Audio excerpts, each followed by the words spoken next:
میرے عزیز دوستوں اور بزرگوں اور ماں اور بہنوں، یہ محبتیں جب حدود اور قیود کے مطابق ہوں، شرعی حدود کے مطابق ہوں، تو یہ محبتیں باعث ثواب ہیں، یہ محبتیں باعث اجر ہیں۔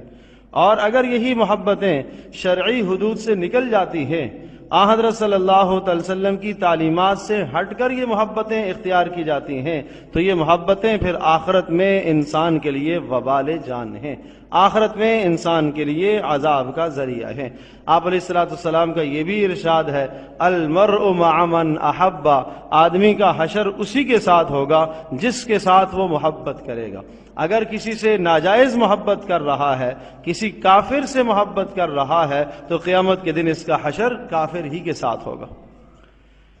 ایک صحابی نے پوچھا، اللہ کے رسول، قیامت کب قائم ہوگی؟ نبی علیہ السلام نے ارشاد فرمایا، اچھا قیامت کا تو نے سوال کیا ہے، تو نے کیا تیار کر کے رکھا ہوا ہے قیامت کے لیے جو یہ پوچھ رہے ہو؟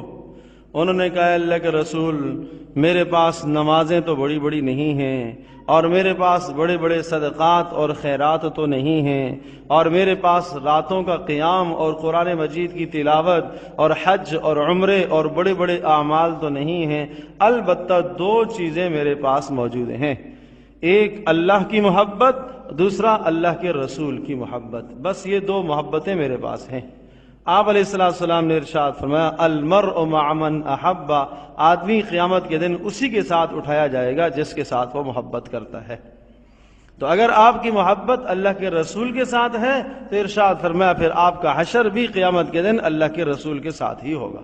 صحابہ کہتے ہیں، ہمیں حضرت صلی اللہ علیہ وسلم کے اس ارشاد اور اس فرمان سے جتنی خوشی ہوئی ہے، اس سے پہلے کبھی کسی بات سے اتنی خوشی نہیں ہوئی جتنی آج خوشی ہوئی ہے۔ نبی علیہ السلام نے فرمایا کہ المرء مع من احب، کہ آدمی کا حشر اسی کے ساتھ ہوگا جس کے ساتھ وہ محبت کرے گا۔ تو میرے عزیز دوستوں اور بزرگوں اور ماں اور بہنوں، یہ مضمون میں نے اس وقت اس لیے اختیار کیا کہ فروری کا مہینہ ہے، اور اس فروری کے مہینے کے وسط میں 14 تاریخ کو ایک بیہودہ رسم منائی جاتی ہے، اور جس کو محبت کا دن کہا جاتا ہے، اور یہ محض مشرکانہ رسم ہے۔ یہ رومیوں کا تہوار تھا، مشرکانہ تہوار تھا۔ وہ 14 فروری کو اپنے دیوتاؤں کے نام پھول نچھاور کیا کرتے تھے، اور پھر یہ بڑھتے بڑھتے یہ رسم اس طرح سے آگے چلتی چلی گئی کہ اس دن کو نوجوان لڑکیاں وہ حسین و جمیل خوبصورت پھول تیار کر کے لاتی، اور وہ کسی جگہ پر گلدانوں میں رکھتی، اور پھر ان پھولوں کا انتخاب پھر لڑکے کرتے، اور اس طرح سے آپس میں محبتوں کے ڈھونگ رجائے جاتے۔ یہ مشرکانہ رسم ہے، یہ ناجائز چیز ہے۔ جو اللہ اور اس کے رسول صلی اللہ علیہ وسلم کی کھلم کھلا نافرمانی ہو، یہ کیسے جائز ہو سکتی ہے؟ اب یہ بڑھتے بڑھتے یہ ہمارے اسلامی معاشرے کے اندر اور اسلامی ماحول کے اندر بھی اس بری رسم کے جراثیم منتقل ہو رہے ہیں، اور یہود و نصارہ کی اور غیر مسلم اقوام کی پیروی کے اندر ہم آگے بڑھتے چلے جا رہے ہیں۔ تو میرے عزیز دوستوں اور بزرگوں، حیا ایمان کا ایک حصہ ہے۔ نبی علیہ السلام نے ارشاد فرمایا، دیکھو ایمان اور حیا یہ دونوں کے دونوں جڑوے بھائیوں کی طرح ہیں۔ ارشاد فرمایا، ایمان ہے تو حیا بھی برقرار ہے، حیا ہے تو ایمان بھی برقرار ہے۔ اگر حیا رخصت ہو گئی تو ایمان بھی چلا جائے گا، ایمان رخصت ہو گیا تو حیا بھی چلی جائے گی۔ حضرت صلی اللہ تعالی علیہ وسلم نے ایک شخص کو دیکھا کہ وہ اپنے بھائی کو تاکید کر رہا ہے، وعظ کر رہا ہے، نصیحت کر رہا ہے حیا کے متعلق۔ حضرت صلی اللہ علیہ وسلم نے ارشاد فرمایا، دعہ فإن الحیاء من الایمان، ارشاد فرمایا چھوڑ دو اسے، آپ حیا کے بارے میں سے کچھ نہ کہو، سنیں، توجہ سے سنیے۔ آپ نے ارشاد فرمایا کہ آپ اسے حیا کے بارے میں کچھ نہ کہو، کیوں؟ کہا اس لیے فإن الحیاء من الایمان، اس لیے کہ حیا تو ایمان کا حصہ ہے، یہ آدمی صاحب ایمان ہے، یہ ضرور باحیا ہے، یہ آدمی صاحب ایمان ہے، یہ ضرور حیادار ہے۔ تو اگر حیادار نہیں ہے تو پھر ایمان کا خطرہ ہے۔ اگر حیاداری زندگی میں نہیں ہے، پاک دامنی زندگی میں نہیں ہے، عفت اور پاک بازی نہیں ہے، نوجوانوں میں، نوجوان بیٹیوں میں اگر حیا اور پاک دامنی نہیں ہے تو ایمان خطرے میں ہے۔ حضرت صلی اللہ علیہ وسلم نے اس شخص سے یہ ارشاد فرمایا دعہ فإن الحیا من الایمان، ارشاد فرمایا چھوڑ دو، حیا تو ایمان کا حصہ ہے، یہ شخص صاحب ایمان ہے، اس کے پاس حیا موجود ہے، ہاں حیا کی تلقین اس سے کرو کہ جس کے پاس ایمان ہی نہ ہو۔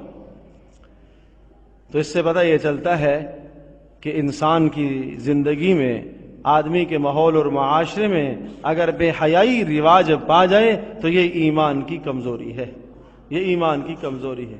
اور آپ علیہ الصلوۃ والسلام کا ایک اور فرمان سنیے، بخاری کی روایت ہے جس میں نبی علیہ الصلوۃ والسلام نے ارشاد فرمایا میں نے 70 سے زیادہ نبیوں کے کلام میں یہ بات پائی ہے، اور یوں سمجھیے کہ 70 انبیاء علیہ الصلوۃ والسلام کا اس بات پر اجماع ہے، اور نبی علیہ الصلوۃ والسلام کا کسی بات کو نقل کرنا اور خود اس کو ظاہر کرنا یہ اس بات کی دلیل ہے کہ حضرت صلی اللہ علیہ وسلم بھی اس بات سے متفق ہیں۔ آپ نے ارشاد فرمایا میں نے 70 انبیاء علیہ الصلوۃ والسلام کے کلام میں یہ بات پائی ہے، کیا اذا لم تستحی فاصنع ما شئت، کہ جب تیرے سے حیا رخصت ہو جائے تو جو چاہو کر لو۔ پھر حیا ہی انسان کو گناہوں سے بچاتی ہے، حیا ہی انسان کو برائیوں سے روکتی ہے، حیا ہی انسان کو اللہ کی نافرمانیوں سے، نبی علیہ الصلوۃ والسلام کی نافرمانیوں سے اور حضرت صلی اللہ علیہ وسلم کی سنتوں کی خلاف ورزی سے حیا ہی روکتی ہے۔ اور جب حیا رخصت ہو جائے تو فرمایا فاصنع ما شئت، اب جو چاہو کرو۔ اس کا یہ معنی نہیں ہے کہ اختیار دے دیا گیا ہے، یہ ایک محاورہ استعمال ہوتا ہے۔ یوں سمجھیے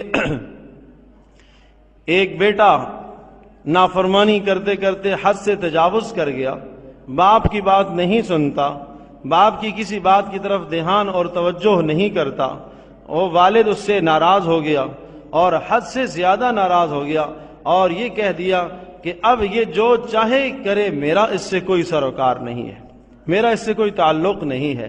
بالکل اسی طرح سے رسول پاک صلی اللہ علیہ وسلم بھی یہاں بیزاری کا اعلان فرما رہے ہیں کہ جس کی زندگی سے حیا رخصت ہو گئی ہے وہ جو چاہے کر لے، میرا اس سے کوئی تعلق نہیں ہے۔ وہ قیامت کے دن مجھ سے سفارش اور شفاعت کو طلب نہ کرے، وہ جو چاہے کر لے، اس لیے کہ اس نے حیا کو اپنے اندر سے نکال دیا۔